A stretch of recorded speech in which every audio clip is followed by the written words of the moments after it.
अब यी जो जेठान हुन्, यी जेठान चाहिँ कुन गुटबाट त? तिनको नाम योभन्दा पहिला हामीले सुनेको पनि थिएन। खालि उनको एउटा रुन्चे स्वर के सुन्यो भन्दाखेरि म 25 सालदेखिकै काङ्ग्रेस हुँ, म मन्त्री हुनु कत्रो कुरा भयो र भन्ने खालको, त्यो पनि एकदम निम्सरो बोलीमा। किनभने अब 25 सालदेखि काङ्ग्रेस हुँदै म मन्त्री भइन्छ र त्यसपछि यो जेठानको कुरा आयो। अब मैले भने चारवटा न्यायाधीशहरूले एउटा राजदूत पाउने चाहिँ त्यहाँ पैसाको खेलोमेलो पनि छ भन्ने चाहिँ मैले सुनेको छु। तर पद पनि तिमीहरूलाई विचार गरौँला भन्ने कुरा चाहिँ त्यो जुन बिचौलियाले यो सब गर्यो, त्यो बिचौलियाले चाहिँ उनीहरूलाई वचन दिएको छ। कि यिनीहरूले यस्तो हरकत गर्दै जान्छन्, यसको नैतिक सहानुभूति चाहिँ केपी ओलीतिर बढ्दै जान्छ। जस्तो मान्छेलाई मन्त्री बनायो नि त, अब यिनै मान्छेलाई मन्त्री बनाउँछन् भन्ने कुरा त प्रश्न थियो। किनभने किसान शीर्षसँग 4 जना छन्, अर्को प्रेम आलेसँग 4 जना छन्। यसरी नै उनीहरूसँग एउटा पकेट छ। यस्तो पकेट लिँदै मन्त्री हत्याउँदै गर्ने विगत कालदेखि नै केपी ओली त्यहाँबाट हट्नु पर्यो। भाँडमा जाए जोसुकै होस् चाहे त्यस पछाडि। जस्तो 88 दिन लाग्यो नि त एउटा 25 जना फिस्टालाई मन्त्री बनाउन 88 दिन लाग्छ।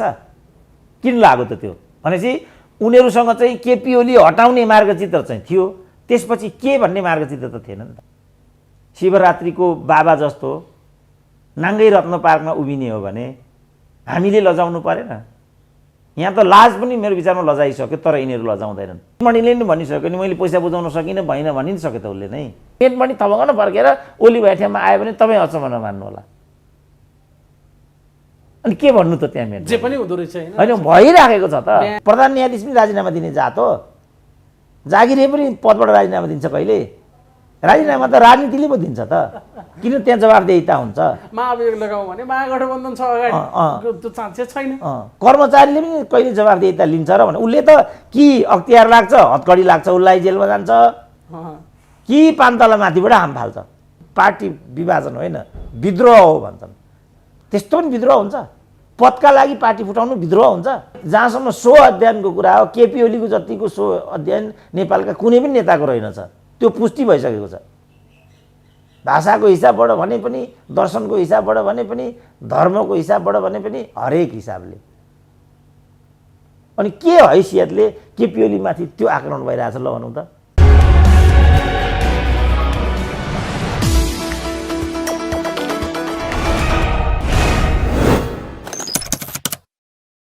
राजनीतिक विश्लेषक प्राध्यापक डाक्टर सुरेन्द्र केसी हुनुहुन्छ। डाक्टर साहब स्वागत छ यहाँलाई। ल हस्, धन्यवाद। मन्त्री परिषद फाइनल्ली विस्तार भयो, जस्ता अनुहारहरू आए, जे जस्ता घटनाहरू घटे, यसमा कस्तो लाग्यो डाक्टर साहब? कसरी हेर्नु भएको छ तपाईँले? अब मैले त जे भनेको त्यहीतिर नै आयो विषय। यो भागभण्डामा आधारित छ र मोलतोलमा आधारित छ यो भनेर, त्यो अनुसार अब प्रधान न्यायाधीशको पनि एक भाग लागेको छ। तर यसको अझ विकृत र भ्रष्ट रूप चाहिँ देखिन बाँकी नै छ। अब यो परमादेश फैसला गर्ने न्यायाधीशहरूका जो बाँकी 4 जना हुन्, तिनीहरूको भागमा चाहिँ एउटा राजदूत पनि परेको भन्ने सुनिएको छ। ती 4 जना राजदूतको नियुक्तिपछि चाहिँ यो परमादेशले पूर्णता पाउँछ र यो पूर्ण त नाङ्गिन्छ पनि। नाङ्गो रूप होइन, जस्तो तपाईँहरू जस्तो उमेरको लागि मानिसहरू के टिप्पणी गर्छन् भने युवाहरूलाई सबभन्दा मनपर्ने चिज जुन हो त्यो सुन्दरीहरूले कहिले पनि देखाउँदैनन् अरे। उनीहरूले खालि बिकिनी मात्रै देखाउँछन्।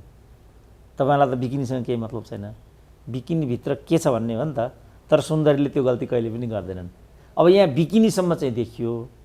अब बिकिनीभित्र के छ भनेर हेर्न चाहिँ बाँकी नै छ। त्यो देखेपछि चाहिँ अनि सुन्दरीको पूर्ण रूप तपाईँहरूको नजरमा घटित भएपछि बल्ल तपाईँहरूलाई निन्द्रा लाग्छ। हाम्रो त्यसको भ्यालु पनि त रहँदैन नि डाक्टर साहब। मतलब सबै सर्वाङ्ग भइसके पछाडि होइन र, त्यहीतिरै गइरहेछ नि त विषय। जस्तो अहिले राजनीति, लोकतन्त्र, यो अग्रगमन प्रतिगमन भन्थे नि त। हामी होइनौँ है, जे अब हुनेवाला छ त्यो चाहिँ प्रतिगमन हो भन्थ्यौ नि। खगेन्द्र शङ्करलालले मुख छोड्न थाले नि त। प्रधान न्यायाधीशले राजीनामा दिनुपर्छ अरे। अब किन प्रधान न्यायाधीशले राजीनामा दिने? बनाउने त शेरबहादुर हुन्। शेरबहादुरलाई बनाउने फेरि तिमीहरू हौ। अनि कसरी चोलेन्द्रले राजीनामा दिन्छन् त? उनीहरू पल्टिसके डाक्टर साहब त जङ्ग त्यहीँ हुनुहुन्छ नि। हिजै पनि डे 1मा पनि यो गलत छ, यो प्रतिगमन होइन, अब हुनेवाला प्रतिगमन हो, परमादेशबाट सरकार बनाउन मिल्दैन, संसद विघटन नै ठिक छ, ताजा मतादेश नै एकमात्र विकल्प भन्ने कुरामा पुस 5 गतेदेखि जेठ 7 गतेसम्म पनि आजसम्म पनि डाक्टर साहब त अडिग हुनुहुन्छ होइन। जतिखेर पर्लक लालुपातेहरू त पल्टिरहेछन् नि अहिले त। हेर्नुहोस् त यिनीहरू त लालुपातेको त अझ सबै रूप देखिएको छैन, किनभने उनीहरू त केपी ओलीलाई यो मकै खाने बाँदरसम्म पनि भन्थे होइन। मकै खाने बाँदरलाई मकै रुङ्न लगाएपछि त्यसले मकै नखाएर के खान्छ र? त्यही अनुसार केपी ओली भनेको मकै खाने बाँदर जस्तै हो। जसरी बाँदरले मकै खान्छ त्यसरी नै केपी ओलीले संविधान खाइराखेका छन् यस्तो भन्थे। त्यति हुँदाहुँदै पनि हाम्रो मत चाहिँ संसद विघटन गर्नु ठिक गलत भन्दा पनि संसद विघटनको विकल्प बन्दैन, यही हो नि त सिनारियो। जस्तो अहिले जसरी सरकार बनिरहेको छ, उपेन्द्र यादवलाई सकस परिसक्यो बिचरा। यो ऊ जस्तै एकजना जयापीड भन्ने काश्मीरका राजा हुन्, तिनी चाहिँ नेपाल हान्न भनेर यहाँ गण्डक क्षेत्रमा, अब त्यो कुन राज्य हो भन्ने त्यति खुल्दैन, तर गण्डक क्षेत्रमा अरमुडी भन्ने एकजना नेपाली राजा थिए। त्यो राज्य हान्न चाहिँ काश्मीरबाट यहाँ आए। आइसकेपछि अरमुडी पनि बलवान थिए, उनले चाहिँ त्यो राजालाई नै क्याप्चर गरिदिन पुगे। अनि पछिबाट मन्त्रीले एउटा के उपाय निकाले, कालीगण्डकीको तीरमा जेल थियो, मन्त्रीसँगै थिए। अनि ती मन्त्री चाहिँ स्वयंलाई मारेर मुडो बनाए। अनि त्यो मुडोमा बसेर राजा चाहिँ तैरेर कालीगण्डकी तरे र सुरक्षित चाहिँ वहाँ पुगे भने चाहिँ अब यिनीहरूले चाहिँ सम्पूर्ण रूपमा यो अरमुनीको मन्त्री जस्तै तरिकाले उनीहरूले चाहिँ राजालाई जसरी तारे अरमुनीले त्यसरी नै शेरबहादुरलाई परमादेश लगाएर भए पनि यसैलाई प्रधानमन्त्री बनाउनु भनेर भए पनि बनाउनमा त सफलता पाए। तर त्यसपछिको प्रतिफल के भन्ने कुरामा उनीहरू आज किम कर्तव्य विमूढ भए। अब यो ठिक छ, यही लोकतन्त्र हो भनौँ, यिनीहरू नाङ्गा भए पनि बिकिनीसम्म त लगाइराखेका मान्छेहरू भए। अब बिकिनी लगाएर मेरो इज्जत बचिराखेको छ भनौँ भने अब त्यो मान्छे पत्याउँदैन, किनभने बिकिनी लगाएर जनमानसमा प्रदर्शन हुनु पनि एक प्रकारको नग्नतै हो भन्ने। किनभने हामी बिकिनी कल्चरमा अभ्यस्त भएका छैनौँ नि। मैले चाहिँ युके को समाज, फ्रान्सको समाज देखेको छु। बिकिनी कल्चर कस्तो हुन्छ भन्ने मलाई थाहा छ। 20 वर्ष अगाडि नै मलाई त्यो थाहा भएको थियो। 20 वर्ष अगाडिको त्यहाँ र 20 वर्ष अगाडिको यहाँको फेसनको बिचमा ठुलो फासला थियो। अब मैले त्यति बेलादेखि भन्न थालेको थिएँ, फेसनको रियल स्वरूप चाहिँ तिमीहरू बिस्तारै देख्दै जान्छौ भनेको थिएँ मैले। अब अहिले त्यो निकै अगाडि बढिसक्यो। सडकमा हामीले चाहिँ त्यस्तो खालको फेसनबाजहरू देख्छौँ यता कता, तर छ्यासछ्यास्ती देख्दैनौँ। अब नेपालको राजनीति पनि ठ्याक्क बिकिनीसम्म लगाउनमा यो उतारू भयो। उसलाई अहिले पनि त्यस्तो लाज लागेको छैन, किनभने बिकिनी भनेको स्वाभाविकै हो भन्ठानेको छ। तर नेपाली समाज चाहिँ बिकिनीलाई पचाउने ठाउँमा पुगिसकेको अवस्था छैन। डाक्टर साहब, जुन ठाउँमा आज आइपुग्यो नि, हुन त तपाईँले त डे फर्स्टदेखि नै यो गलत छ, यो गलत छ भन्दाखेरि हिजो सही छ भन्ने मान्छेले नै आज गलत भयो भन्ने ठाउँमा त आइपुगे। तर त्यो एउटा अडानमा रहँदै गर्दा यसरी खुल्लमखुल्ला भाग खाएको त प्रमाणितै भयो नि त। शपथ ग्रहण गरिसके पछाडि हाम्रा श्रीमानका जेठानले त्यो त डाक्टर शेखरले नै भनिसके नि, अदालतको कोटामा प्रधानमन्त्रीले मन्त्री बनाउनु चाहिँ दुर्भाग्यपूर्ण हो, गलत हो। अब यो सुजाता टाइपका, मेटमणी टाइपका पद नपाएका, पदको लागि सबै कुरा बेच्नेहरूको त कुरा अर्कै भयो। उनीहरूको त रोदन हामीले सडकमा देखि नै रहेका छौँ। हामी एउटा सैद्धान्तिक जगमा रहेर कुराकानी गरौँ न डाक्टर साहब। त्यो मान्छेले त आफ्नो स्वार्थ अनुकूलको व्याख्या गर्छ, तर यसको एउटा रियालिटीमा गएर हामी व्याख्या गरौँ न डाक्टर साहब। त्यो चाहिँ त अब भनौँ न, अब जस्तो यहाँ कोटाको कुरा छ, अब यो कोटाबाट यो, ऊ कोटाबाट ओ, त्यसरी चाहिँ मन्त्रीहरू लिँदै गरेको एउटा स्थिति छ। अब त्यस्तो बेलामा जस्तो गगन थापा जस्ता मान्छे पनि छुटे। अनि गगन थापा त उनले त्यहाँ मन्त्री हुन्छु भन्ने कुरामा त उनलाई 1% पनि दुविधा नहुनु पर्ने। तर अब कुन गुटबाट त गगन थापा? अब प्रकाशमान गुटबाट भनौँ, त्यो गुट स्थापित भइसकेको छैन। कृष्णप्रसादको गुट भनौँ, त्यो छोडिसके। शेरबहादुर गुटबाट हुँदैन, पौडेल गुटबाट हुँदैन। उनी कसरी मन्त्री हुने त? अब यो जेठानको खालि कुरा गुटले कसरी मन्त्री बनाउँछ भन्ने कुराको पुष्टिका लागि हामी यी उदाहरणहरू दिँदैछौँ। होइन गुटले मात्रै मन्त्रीको ग्यारेन्टी गर्छ। यो एमालेमा पनि यही हो, राप्रपा पनि यही हो, मधेसवादी जस्तो अहिले मधेसवादीवाला यो सङ्घीय समाजवादीवालामा के भन्दैछन् भने जसपा भन्छन् ग्यारेन्टी, त्यसलाई जसपावाला के भन्दैछन् भने त्यहाँ चाहिँ उपेन्द्र यादवको एकलौटी भयो भन्दैछ। उनको छोराले पनि विद्रोह गर्यो त्यहाँ। उपेन्द्रकै छोराले चाहिँ स्ट्याटस लेखेर आफ्नो विद्रोही स्वर बाहिर ल्याइदियो। र अरूको चाहिँ भनाइ के भयो भनेदेखि उपेन्द्रको एकलौटी भयो भन्ने कुरा आयो। भनेपछि त्यहाँ अर्को गुटको प्रवेश भएन भन्ने कुरा बुझियो। भने चाहिँ अब यी जो जेठान हुन्, यी जेठान चाहिँ कुन गुटबाट त? तिनको नाम योभन्दा पहिला हामीले सुनेको पनि थिएन।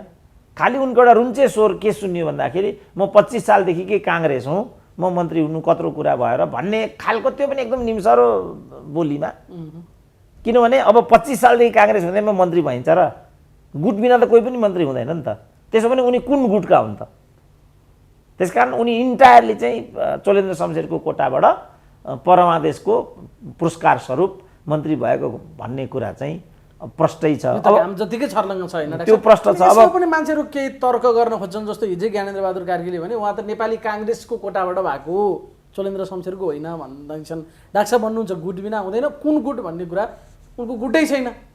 अनि फेरि पनि नेपाली काङ्ग्रेस कोटा भन्ने कसरी यसलाई ढाकछोप गर्नेहरूको तर्क त असाध्यै कमजोर छ नि डाक्टर साहब यहाँनिर। अब के गर्ने? अब जब यस खालको प्रवृत्ति हाबी हुन्छ त्यसपछि लोकतन्त्र नै निर्लज्ज हुन्छ र निस्तेज हुन्छ। म चाहिँ फर्की हेर्छु 17 साल यस्तैको पराकाष्ठा 17 साल थियो क्या, र यस्तैको पराकाष्ठा तपाईँहरूको उमेरको चाहिँ 59 साल थियो। तर राजा ज्ञानेन्द्रले चाहिँ 59, 60 साल, 17 साल, 18 साल जस्तो हुन सक्छ कि सक्दैन भन्ने नबुझ्नाले नेपालबाट राजतन्त्र गयो। चिजलाई ठिकसँग बुझेन भने पनि कहिलेकाहीँ भाँड भैलो हुन्छ।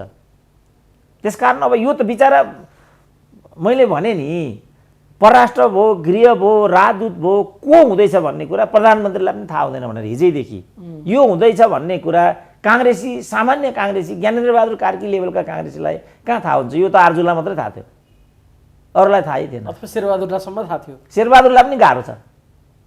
हमाल प्रकरण पनि, हमालसम्म पनि गाह्रो छैन त। अब उमेशलाई मन्त्री बनाउँदैछु भन्ने कुरा शेरबहादुरलाई थाहा थियो त? डु यु बिलिभ थाहा थियो? अहिले उमेश जहाँ पुगे यस्तो हुन्छ भन्ने कुरा कसैलाई लागेको थियो त? र लागेको थियो कसैलाई? स्वयं शेरबहादुरलाई पनि लागेको थियो। कसरी थाहा हुन्छ? प्रधानमन्त्री कार्यालय मातहतकै राज्यमन्त्री बनाउँछ भन्ने उनलाई पनि थाहा थिएन। अब म एउटा चाहिँ बुझ्ने गरी एउटा अर्को उदाहरण दिन्छु। यो शेरबहादुर पहिलोचोटि प्रधानमन्त्री भए ताकाको कुरा हो, 52-53 सालतिरको कुरा हो यो। त्यति बेर नेपाल प्रज्ञा प्रतिष्ठानको प्राज्ञहरूको मनोनयनको लागि एउटा कमिटीको निर्माण भयो।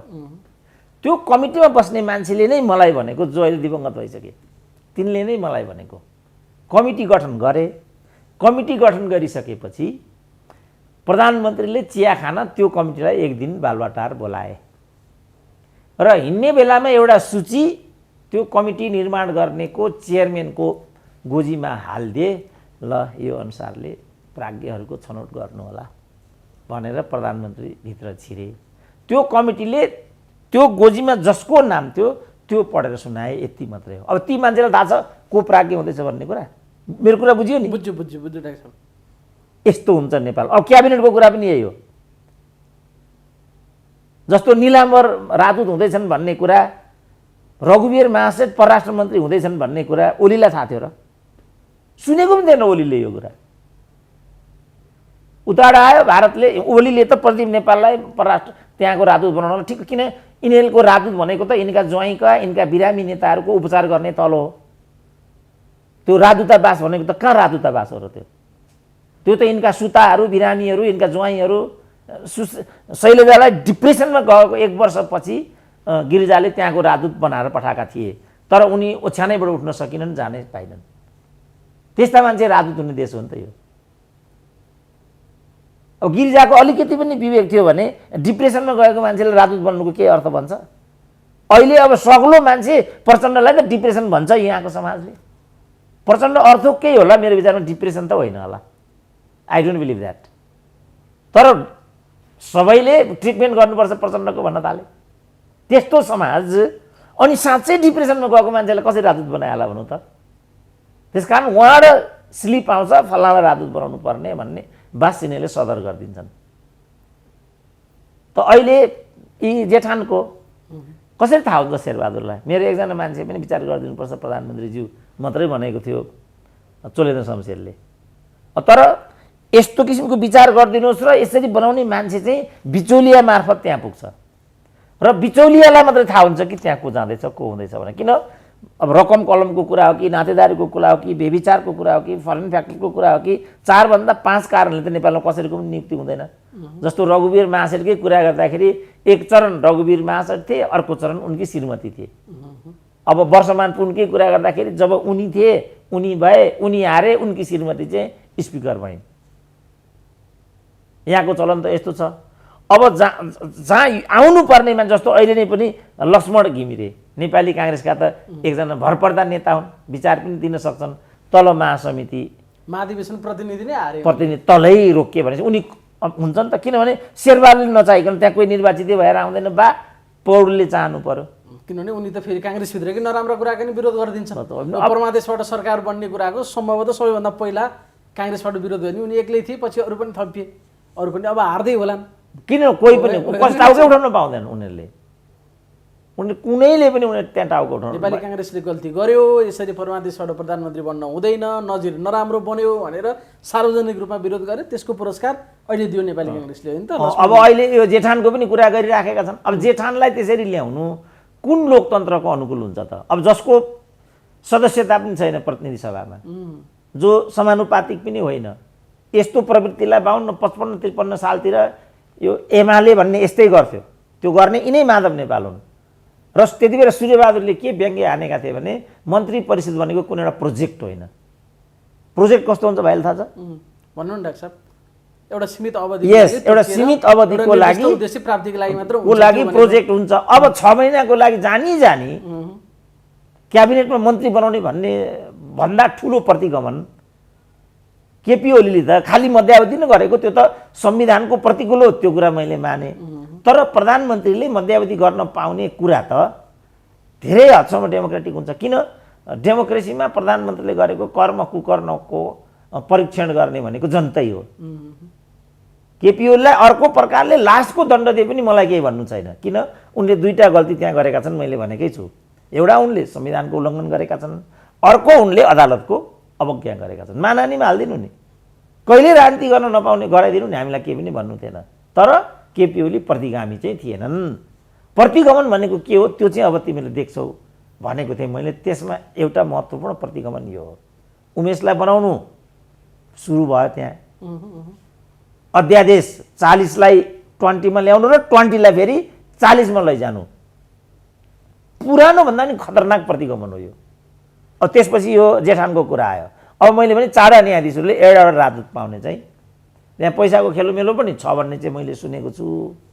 तर पद पनि तिमीहरूलाई विचार गरौँला भन्ने कुरा चाहिँ त्यो जुन बिचौलियाले यो सब गर्यो, त्यो बिचौलियाले चाहिँ उनीहरूलाई वचन दिएको छ भन्ने मैले सुनेको छु। अब हेरौँ के हुन्छ। अब डाक्टर साहब, त्यही त त्यो जेठान प्रकरण ठ्याक्कै श्रीमानकै कोटाबाट हो भन्नलाई डाक्टर साहबले धेरै प्रश्न पारिसक्नुभयो। अझै यसको प्रश्नताको लागि एक त उनी कुनै गुटबाट परेनन्, होइन डाक्टर साहब, मान्छेले बुझ्दाखेरि कुनै गुटबाट परेनन् र म चाहिँ 25 सालदेखिको काङ्ग्रेस, यस्तो काङ्ग्रेस उस्तो काङ्ग्रेस भन्ने जे तर्क अहिले गरिरहेछ त्यो पनि एउटा मामुली जिल्ला स्तरीय कार्यकर्ता र त्यसमा पनि संसद सदस्य नभएको व्यक्ति।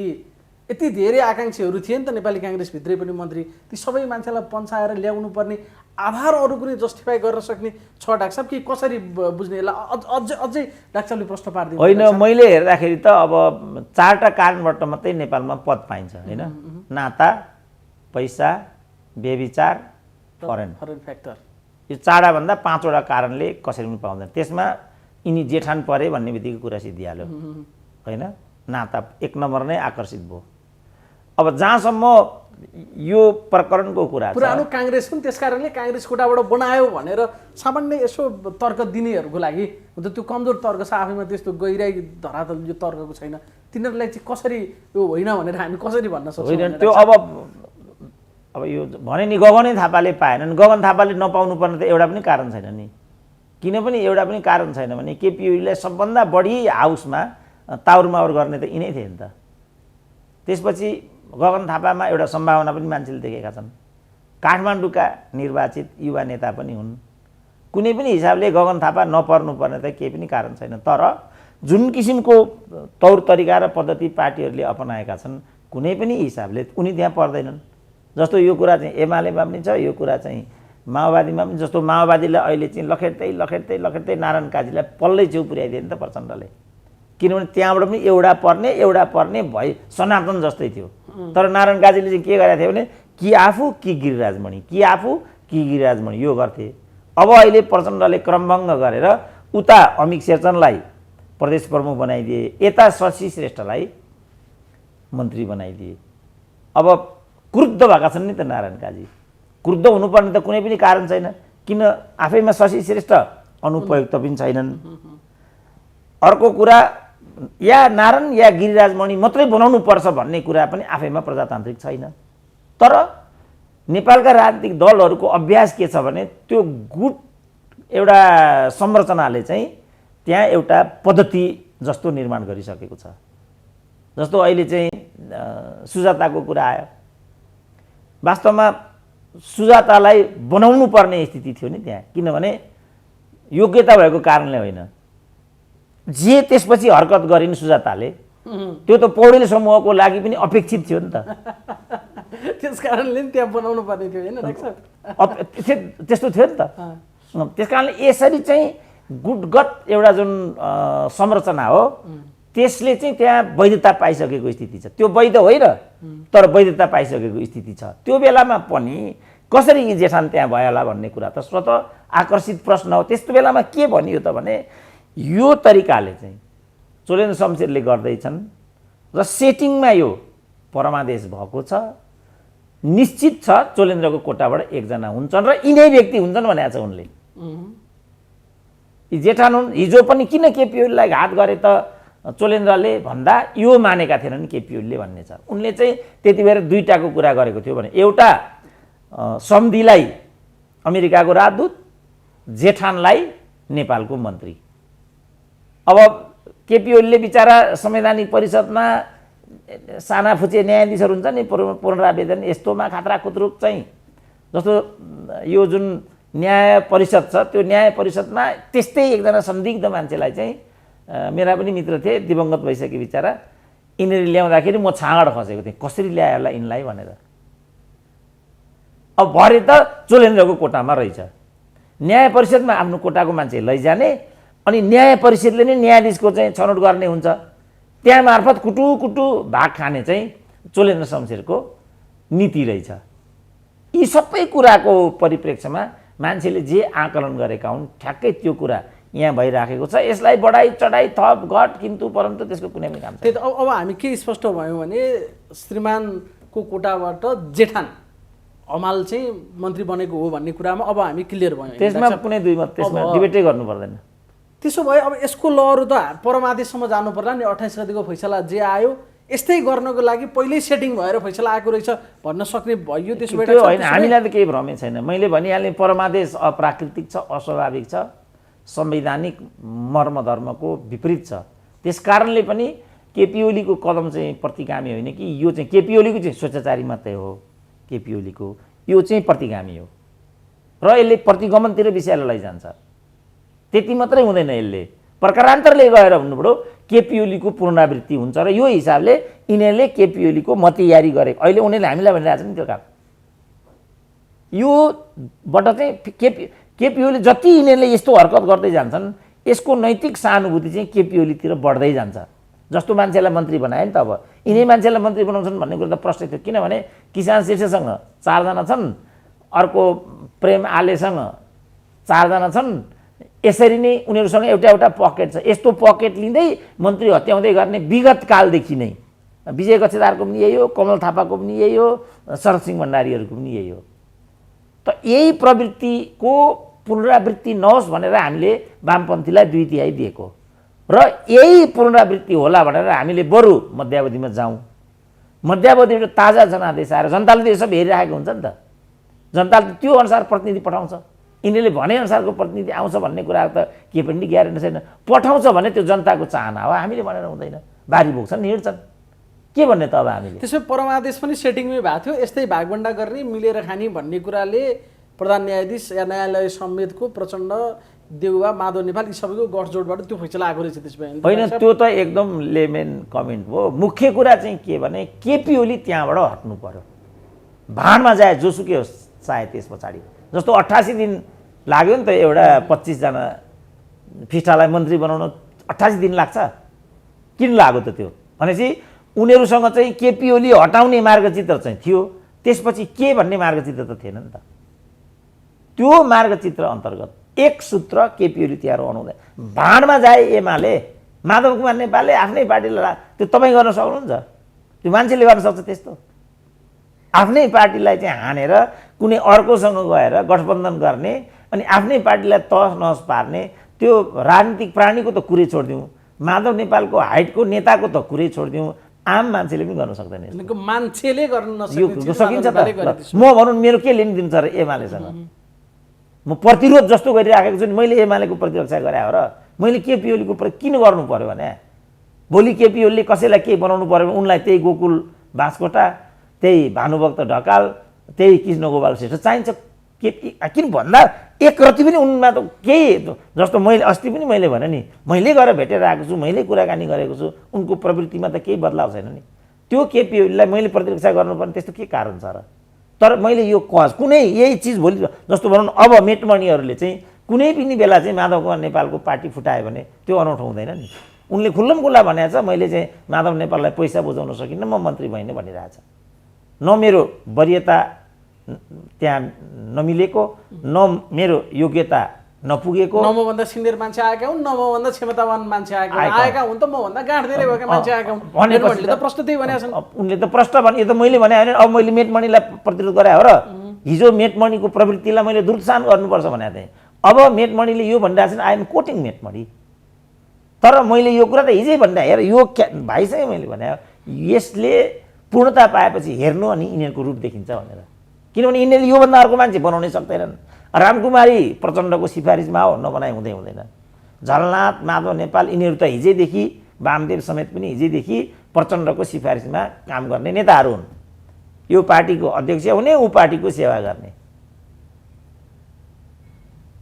कस्तो मलाई अचम्म लाग्छ यो एमालेहरूको पङ्क्ति देख्दा कहिलेकाहीँ भने मलाई।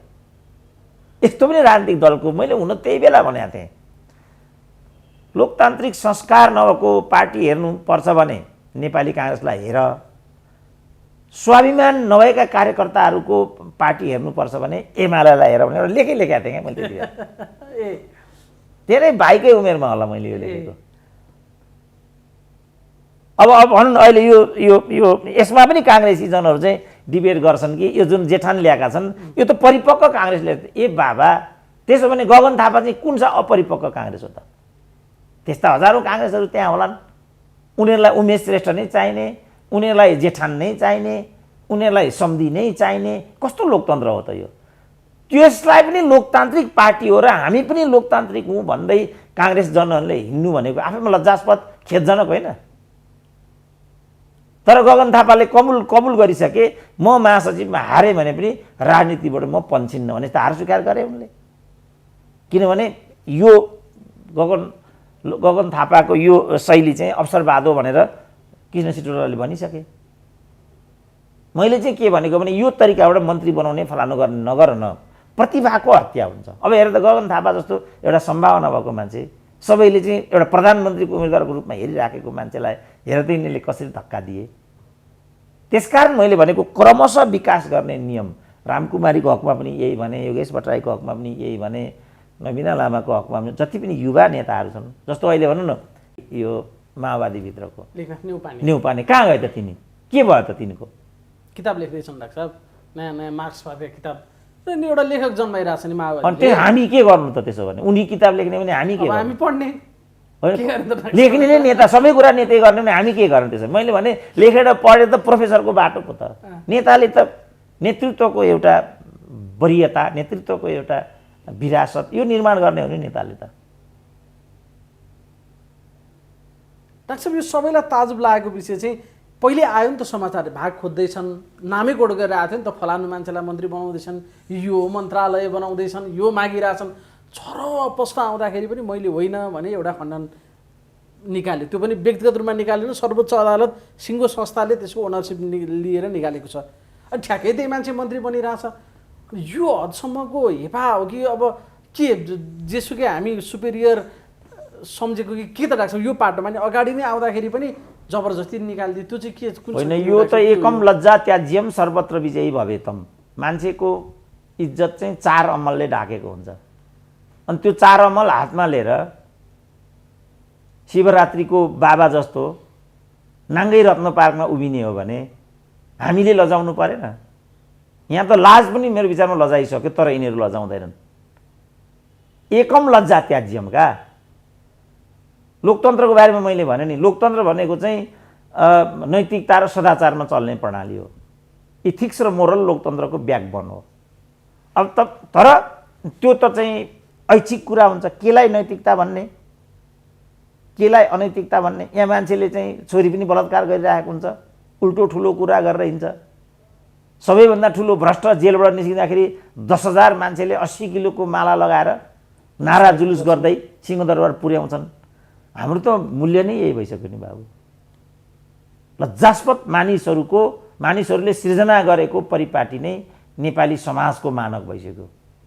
अब लाजै मेरो विचारमा लजाउँछ होला। प्रधान न्यायाधीश भने त व्यक्ति होइन नि, त्यो त एउटा अर्गनाइजेसन हो, सबैको आस्थाको पुञ्ज हो। अनि त्यहाँ बसेका मान्छेले यो खालका हरकत गर्दा त अब कुनै पनि हुन त पहिल्यै पनि विवादित छ न्यायपालिका। यद्यपि यसरी नाङ्गो रूपमा आइसके पछाडि त अब हुने सबै फैसलामा कसले के भाग खाएर गऱ्यो होला? या त न्याय होइन नि, बार्गेनिङ अड्डा जस्तो हुने भएन डाक्टर साहब? त्यतातिर चाहिँ चिन्ता हो नि विशेष गरी। होइन, अब प्रधान न्यायाधीश भन्दा पनि माथि होइन र पूर्व प्रधानमन्त्री भनेको माधव कुमार नेपाल आफ्नै पार्टीलाई सूर्य चिन्हबाट निर्वाचित भएर आएर यो गर्नुलाई चाहिँ कुन परिपाटीको राजनीति भन्छौँ त्यसो भने हामी? त्यो पार्टीका लागि चासो होला, या त प्रधान न्यायाधीशको हरकतले त आम सबै जनताले चासो राख्नुपर्ने या त्यसले प्रभाव पार्नुपर्ने विषय भयो नि। यसै त न्यायपालिकाप्रति विभिन्न आशंका उठिरहेछ, त्यहाँमाथि यो कुराले त अब भाग दिन नसक्नेले त केही पनि नपाउने भयो नि डाक्टर साहब। त्यो त कसले पाउँछ त? मेटमणिले नि भनिसक्यो नि, मैले पैसा बुझाउन सकिनँ भइन भनि नि सक्यो त उसले नै। भाग दिन नसक्ने को हुन्छ त? कि लगेर आफूलाई सुम्पिनु पर्यो, कि लगेर ब्रिफकेस बुझाउनु पर्यो, कि इन्डियन एम्बेसीमा गएर रोक्नु पर्यो राजदूतलाई? अनि तेस्रो कारणले मलाई यो भएको छ भनिदिउँ त ल, तेस्रो कारणले को भएको त नेपालमा अहिलेसम्म? यो भएको भनिदिउँ, त्यसैमा डिबेट गरौँ। हुन्छ त कोही त्यसरी? तुइनको घटना भएकै छैन भनेको छ दार्चुलाको सांसदले, उनलाई नै छानेर मन्त्री बनाइदिए। तुइनको घटना भएको छैन त? डाक्टर साहबले त्यही बेला भन्नुभएको थियो यिनी मन्त्री बन्न सक्छन् है भनेर। पक्का छ त त्यो कुरा। त्यस कारण यो चिज कस्तो भाइहरू जस्तो उमेरको युवाहरूले चाहिँ यसमा चाहिँ लेखाजोखा गर्नु पर्यो। यो परिपाटी कस्तो, यसले हामीलाई कहाँ पुर्याउँछ? दार्चुलाका 2टा सांसदका 2टा कुरा थिए त्यही दिन, एउटा भएको हो भन्छ, एउटा भएको होइन भन्छ। डोल्पाको कुरा डाक्टर साहब आफै पुगेर आइहाल्नु, हुम्लाको कुरा डाक्टर साहब आफै पुगेर आइहाल्नु। गाविस जो नामका गाविस हो, अध्यक्ष एउटा कुरा भन्छ, उपाध्यक्ष अर्को कुरा भन्छ। 2टा पार्टीका छन्, 2टा कुरा भन्छन्। अनि यो देशको सार्वभौमिकता, यो देशको सिमाना, यो देशको भाषा, यो देशको धर्ममा पनि हामी लडाइँ गर्नु अब आएर ती त सबैलाई चाहिन्छन् होला नि त। तर हामी यसमा पनि डिबेट गरिराखेका छौँ, यसको केही पनि दबाई छैन नि।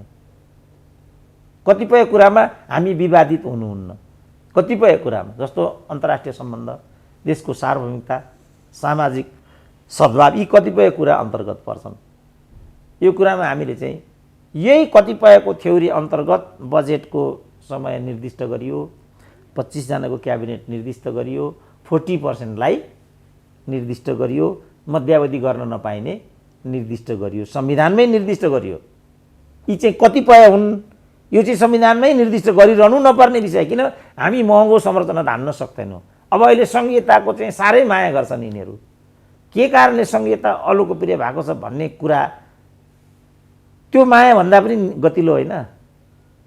त्यसकारण संहिताले सिंहदरबार गाउँ गाउँमा नपुग्ने, मन्त्रीहरू मात्रै गाउँ गाउँमा पुग्ने, मोलमोलाइ हुने जस्तो स्थानीय तहका जो मन्त्रीहरू हुन्, सांसदहरू हुन्, तिनीहरूको तलब सुविधामा मात्रै वार्षिक 1,60,60,00,000 जाँदो रहेछ।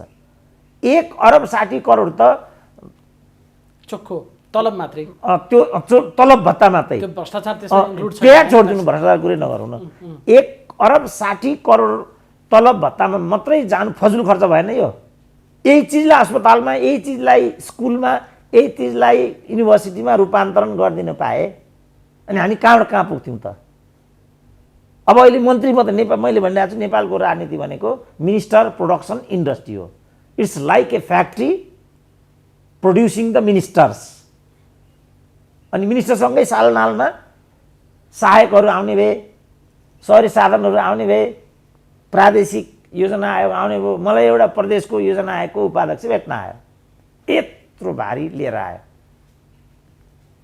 हजुर भेट्न आएको डाक्टर साहब भनेर अनि पहिला त मेरो श्रीमतीले बाहना गरेर कोभिड सर हुनुहुन्न यहाँ त्यहाँ भनेर तलबाट डाँडा कटाइदिन आँटेकी थिइन् म त्यो सुनिरहेको थिएँ माथिबाट अनि भरे चाहिँ म्याडम यहाँ सरलाई सानो एउटा उपहार पनि ल्याइदिएको थिएँ भनेपछि श्रीमतीको पनि मन पग्ल्यो केटो भित्र आयो आउँदा त जुन यो योजना आयोगले चाहिँ पञ्चवर्षीय योजना 14औं योजना भनेर जो किताबहरू यत्रो यत्रो किताब छापेको हुन्छ त्यो भाइले देखाएको छ कि छैन कुनै एकदम आकर्षक किताबहरू हुन्छन् त्यस्तै किताब लोकल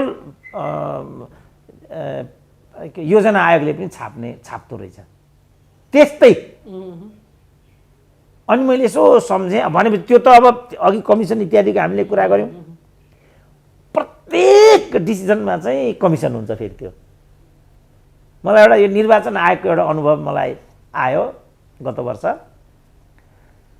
त्यो ठेका गरेर त्यो काम चाहिँ उसलाई त्यसरी दिँदो रहेछ जस्तो मतपत्र छाप्ने स्टेसनरी छाप्ने फलानु गर्ने ब्याग छाप्ने के चाहिन्छ नि त्यो निर्वाचनमा त त्यसमध्ये एउटा कामको चाहिँ ब्रेकडाउन हुँदै हुँदै हुँदै हुँदै 5 लाखको काम चाहिँ मैले चिनेको एउटा चाहिँ भाइ कहाँ आउने भएछ उहीँदेखि कमिसन दिँदै दिँदै दिँदै दिँदै उसँग 7-8% मात्रै प्रफिट चाहिँ रह्यो त्यसमा पनि मलाई 5% दिनुपर्छ भन्छ अरे लास्टवालाले गरेर त 3% मात्रै बाँकी रह्यो अब 3% को लागि मैले 3% भनौँ 5 लाखको 3% भने चाहिँ कति भयो त्यतिका लागि मैले यो झन्झट के गरेँ म गरिदिने यो काम भनेर त्यहाँ निस्केर आएँ भन्छ ल यति भ्रष्ट संस्थाहरू छन् यहाँका यो निर्वाचन आयोगको कुरा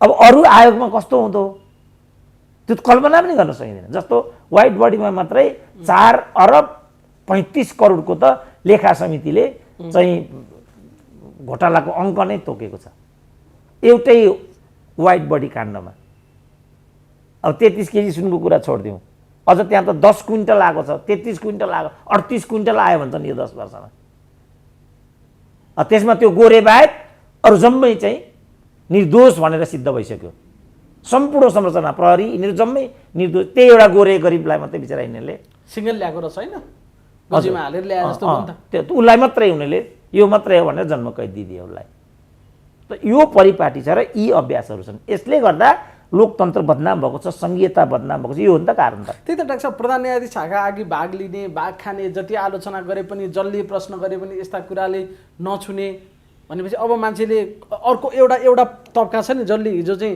परमादेश जारी गर्नु एकदम ठिक भन्थ्यो त्यो पक्ष आज के भन्न थाल्यो हटाउनु पर्छ प्रधान न्यायाधीशलाई अब भन्दैछ के हो त अब यसको समाधान के त डाक्टर साहब त्यसो भए त्यो मैले जवाब दिइसकेँ हटाउनु पर्छ प्रधान न्यायाधीशलाई होइन हट्नु पर्छ तिमीले भनेर किन तिमीले यिनीहरूलाई बोकेका हो हिजो अर्को उदाहरणबाट म यसलाई बरु पुष्टि गर्छु यो परमादेशवाला निर्णय कस्तो आउँछ होला भनेर अहिलेको क्याबिनेटमा मन्त्री भएका मध्ये एकजनाको फोन आयो मलाई अहिले भएका मध्येकै आयो एकजना त्यति बेला हुनेवाला फोन आयो डाक्टर साहब के होला यसमा भनेर तपाईँले पनि मलाई यस्तो प्रश्न गर्ने भने मैले किन र भने यो त तपाईँलाई थाहा हुनुपर्ने तपाईँहरूकै पार्टीले नियुक्त गरेका प्रधान न्यायाधीश छन् त्यहाँ नेपाली काङ्ग्रेस जे चाहन्छ त्योभन्दा अर्को निर्णय आउँछ भन्ने तपाईँहरूको अनुमान हो के अनुमान हो तपाईँहरूको त्यसमा निरुक्क हुनुहोस् यो नेपाली काङ्ग्रेसको चाहना अनुसारको निर्णय आउँछ यस्तो परमादेश चाहिँ आउँछ भने त मेरो परिकल्पना थिएन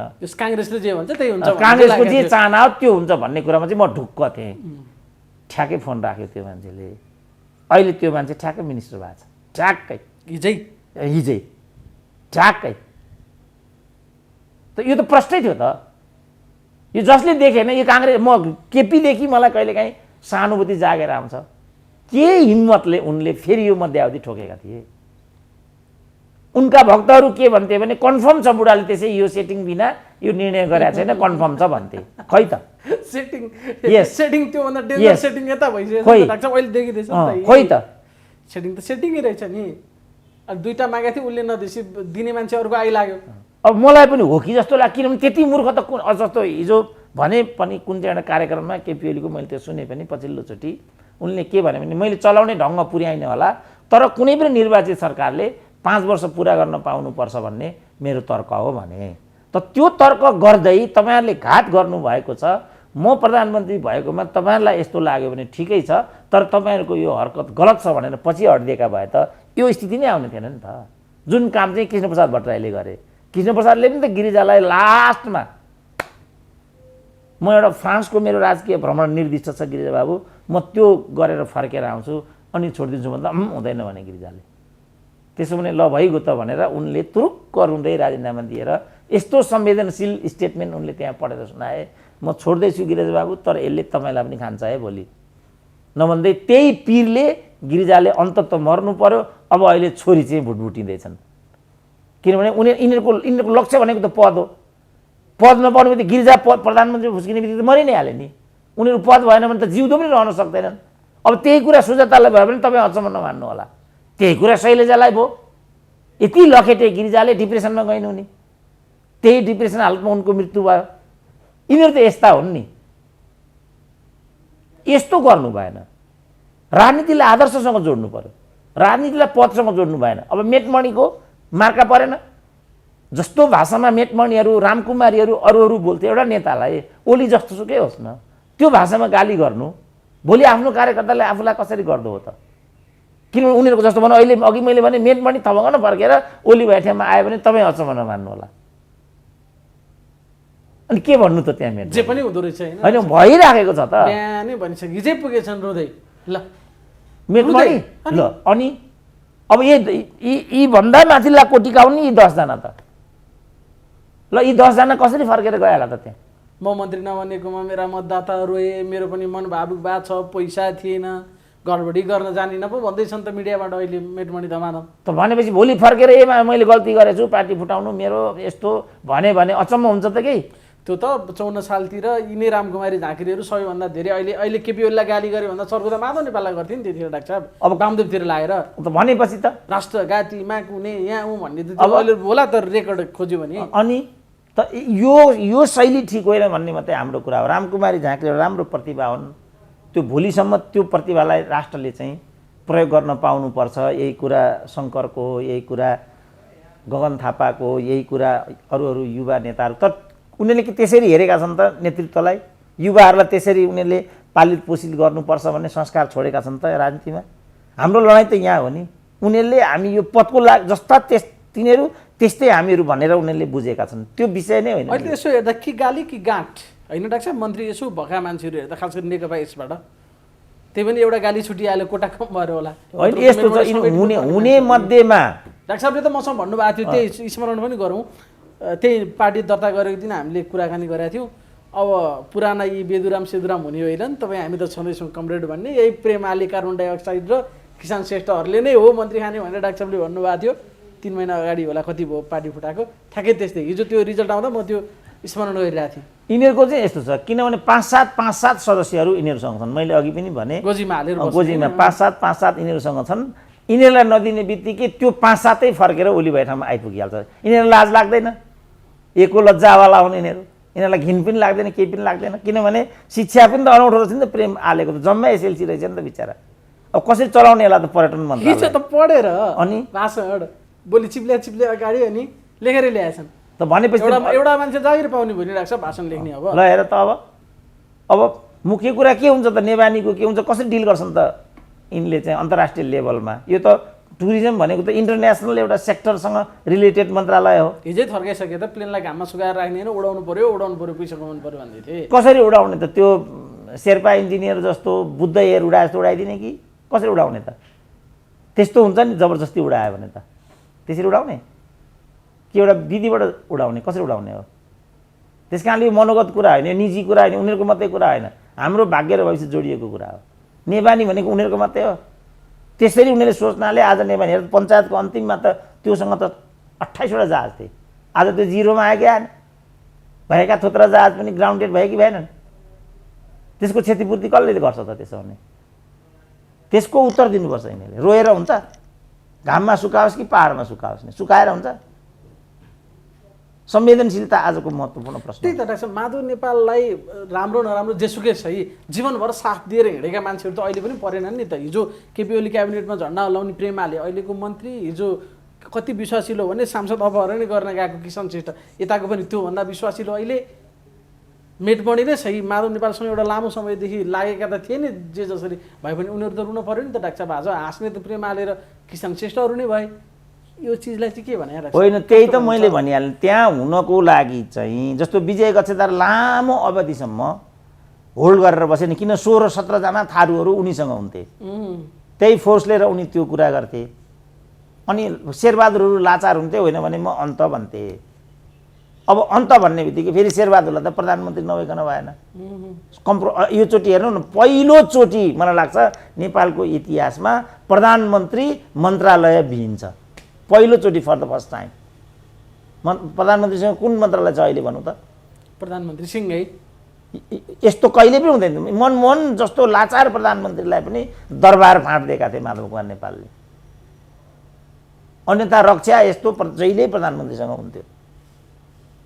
त शेरबहादुर आफू प्रधानमन्त्री हुनु पर्यो, सम्पूर्ण त्याग गर्न तत्पर हुने प्रधानमन्त्री भएको हुनाले उमेश श्रेष्ठको विषय पनि वस्तु बन्दैन भनेको थिएँ मैले हिजो। नभन्दै किन उमेशले फेरि किनेर त्यो लिएको पद हो? नाङ्गा बाबा हुन् नि यिनीहरू त। हिसाब फच्चे भएको थिएन होला, महँगै थियो होला। उनी निर्लज्ज भएर चाहिँ प्रधानमन्त्री कार्यालयमा फर्केर आइपुगे। प्रधानमन्त्रीज्यूले दिनुभएको जिम्मेवारी सहर्ष स्वीकार गर्छु भनेको त। अब जहाँ यस्तो किसिमको कुनै पनि एउटा मर्यादा, पदीय मर्यादा, कुनै पनि किसिमको चाहिँ संवेदनशीलता, जवाबदेहिता हुँदैन, त्यो वास्तविक प्रतिगमन हो भन्ने मेरो तर्क, हिजैदेखिको तर्क मेरो त्यहाँ हो। अब यो भर्खर सुरु भयो होइन, डाक्टर साहबले अगाडि भन्नुभयो यो त एउटा प्रकट मात्र भयो। अब यसको साइड इफेक्ट पार्टीहरूमा पनि होला नि त। भाग खान नपाएकाहरू आजसम्म त चुपचाप बसेछन्। उहाँ एउटा आधी घन्टामा नाम काटिएछ प्रमोद शाह भन्ने, जसपातिर त्यस्तै होला। अब यी मेटमणीहरूले के गर्ने होलान्? फेरि डाक्टर साहबले भन्नुभयो श्रीमान 1 को त भयो, श्रीमान 4 को भाग बाँकी नै छ। यो अब बिस्तारै देखेर जान्छ होइन त डाक्टर साहब? होइन, अब यसलाई विकृत र भ्रष्टीकरण गराउँछन् यिनीहरूले। अब के गराउँछन् भने जस्तो भनौँ मानिलिउँ 6 महिना पछाडि क्याबिनेट रिसफल गर्छन् र यी नभएकाहरूलाई फेरि त्यहाँ जुटाउने यो हरकत पनि उनीहरूले गर्न सक्छन्। जस्तो 6 महिनामा जेठान त गइहाल्छन्, एउटा पद त खाली भइगयो नि त, तिमीलाई 6 महिनापछि म ल्याउँछु मेटमणीलाई भनिदिएँ भने एउटा मैले सम्भावनाको कुरा देखाइदिएको। यो कस्तो हो मात्रै मैले भनेको। हरेक मान्छेलाई पदसँग चाहिँ मोलतोल गर्ने हो भने यो प्रतिगमन हो कि अग्रगमन हो मैले भनेको। तर मेरो अझ चासो चाहिँ के छ भने जति यिनीहरू यो हरकत गर्दै जान्छन्, बढाउँदै जान्छन्, त्यति केपी ओलीलाई फाइदा हुँदै जान्छ। अनि यिनीहरू चाहिँ वास्तविक केपी ओलीका मतियार हुन्, हामी होइनौँ भनेको मैले। यसले अल्टिमेटली केपी ओलीलाई नै फाइदा हुँदै जान्छ। अरू केही यही भन्नु भने के हुन्छ त? अहिले यो 1-2 महिनामै देखिसक्यो नि। अहिले भनौँ न, जस्तो अब केपी ओली अब छाती फुलाएर भाषण गर्ने ठाउँमा पुगिराखेको हामी देखिरहेका छौँ कि छैनौँ त? केपी ओली त वास्तवमा हाउसमै गएर केपी ओली कसरी हाउसमा आउँछन् होला भन्थे यिनीहरू। कसरी आयो त त्यहाँ? पहिल्यै दिन कसरी हावा खेलाइदिए त? यसको फाइदा हो र छ भन्नेतिर जनमानस जाने भयो र जनमानसले आखिरी स्थायित्व त जनमानसलाई पनि चाहिएको छ। त्यो अन्तर्गत चाहिँ हामीले 2/3 दिएको हो वामपन्थीलाई। त उनीहरूले चाहिँ यो घात गरेपछि अब केपी ओलीले के भन्ने मौका पायो भने स्थिरताको लागि जुन जनमत तपाईँहरूले दिनुभएको थियो, माधव नेपालको घातले गर्दाखेरि मैले त्यसलाई पूर्णतामा पुर्याउन सकिनँ। त्यसकारण एकपल्ट म अहिले त एमालेवालाले पनि अलमोस्ट के निर्णय फेरि गरिसके भनेदेखि ओलीको विकल्प छैन भनेपछि नेतृत्वको प्रश्न पनि सेटल भयो त्यहाँ। अब अरू काहीँ नेतृत्वको प्रश्न सेटल छैन। अनि यसको फाइदा कसलाई हुन्छ त भनेको मैले। त जनताले के गर्छन् त्यो म भन्न सक्दिनँ, तर मेरो काम सिनारियो देखाइदिने हो, म त्यो देख्छु। केपीलाई बाहेक अरूलाई यसबाट फाइदै हुँदैन। अनि केपीको मतियारी हामीले गऱ्यौँ कि यिनीहरूले गरे त? त्यो तर्क मैले उभ्याइदिएँ। नाङ्गोपनको पनि डाक्टर साहब मान्छेले यो उत्कर्ष हो भन्छन्, डाक्टर साहब सुरुवात हो भन्दै हुनुहुन्छ। अब त्यो त देखिरहेको छ, देखिँदै जाने कुरा छँदैछ होइन डाक्टर साहब? अब भनौँ न, अब उनीहरूले चाहिँ अब भनौँ न, अब कस्तो यिनीहरूले गरे यिनीहरूले शासन भनेदेखि अब जस्तो केपी ओलीले 8 जना राजदूतको नियुक्ति पठाएका थिए। अब बाटैबाट यिनीहरूले मिसफायर गरिदिए, अरू 22 जना राजदूत पनि फिर्ता बोलाए। अब कस्तो पद्धति बस्छ त यसले गर्दा? मानिलिउँ भोलि केपी ओली फर्केर आए अनि उनले त ड्याम हाल्न थाल्ने भयो नि त, हान्न थाल्ने भयो नि त टाउकामा। हान्न नपाउने भन्ने कुनै आधार यिनीहरूले छोडे त अब आएर? जहाँसम्म मेरो कुरा छ, मैले त हिजोदेखि यो गलत हुन्छ भनेको थिएँ। केपी ओलीले चाहिँ 6 महिना बाँकी रहँदा लीलामणिलाई फिर्ता बोलाए, गलत छ। अर्को दाल भन्ने अस्ट्रेलियामा थिए, 1 वर्ष मात्रै भएको थियो, गलत छ। अरू जे जति मानिसहरूको नियुक्ति इत्यादि गरेका छन्, गलत छ। मैले त हिजोदेखि, अहिले पनि म हिजो पनि गलत छ भनेको, अहिले पनि गलत छ भन्छु। त यसले कस्तो पद्धति छोड्छ त? मेरो चासो चाहिँ यहाँ हो। राष्ट्रिय रूपमा, अन्तर्राष्ट्रिय रूपमा र संवैधानिक रूपमा यसले कस्तो सन्देश छोड्छ त? मेरो चाहिँ यो मात्रै चासोको विषय हो। यसले गलत नजिर छोड्छ। यी दलिलहरू जस्तो अहिले नागरिक समाजहरू अहिले मौनता, उनीहरू यही चिज अहिले केपीले गरेको भए यिनीहरू कस्तो जुलुस निकाल्थे होला त? अब रोएर खगेन्द्र श्रृङ्खलाले यत्रो आवाज निकाले, राजीनामा दिनुपर्छ प्रधान न्यायाधीशले। प्रधान न्यायाधीश पनि राजीनामा दिने जात हो? जागिरे पनि पदबाट राजीनामा दिन्छ कहिले?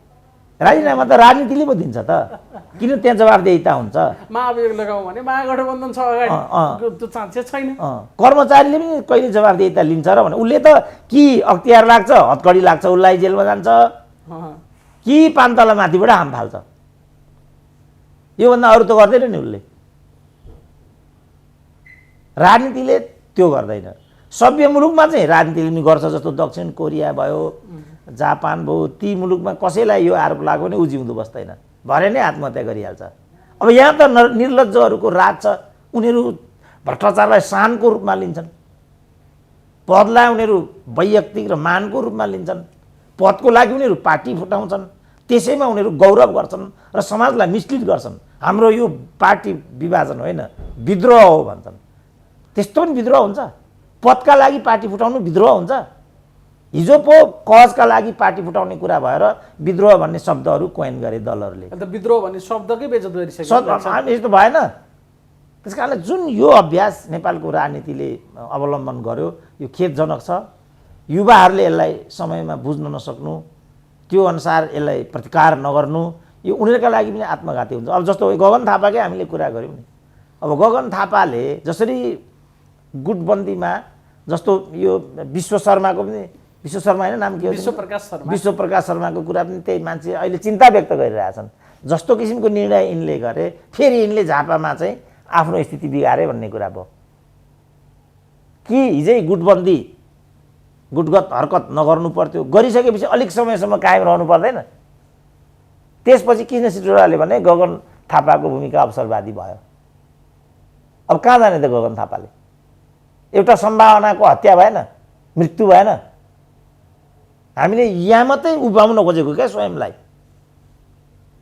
युवाहरूको तपाईँ उन्नति नचाहनेसम्म पनि मलाई भने यस्तै हुन्छ भनेर मैले ती कुराहरू उठाएको थिएँ। र मेरो माग के थियो भने उनीहरू वरियताको बाटो अगाडि आउनु पर्यो। रामकुमारीहरूलाई जो उकास्ने बोक्ने यिनीहरू नै होइनन्। रामकुमारीहरू समानुपातिकबाट हाउसमा पुग्ने उमेर हो उनीहरूको, कि उनीहरूले जनतामा गएर स्थानीय रूपमा आफैलाई उठाएर माथि ल्याउने समय हो? कुन समय हो उनीहरूको?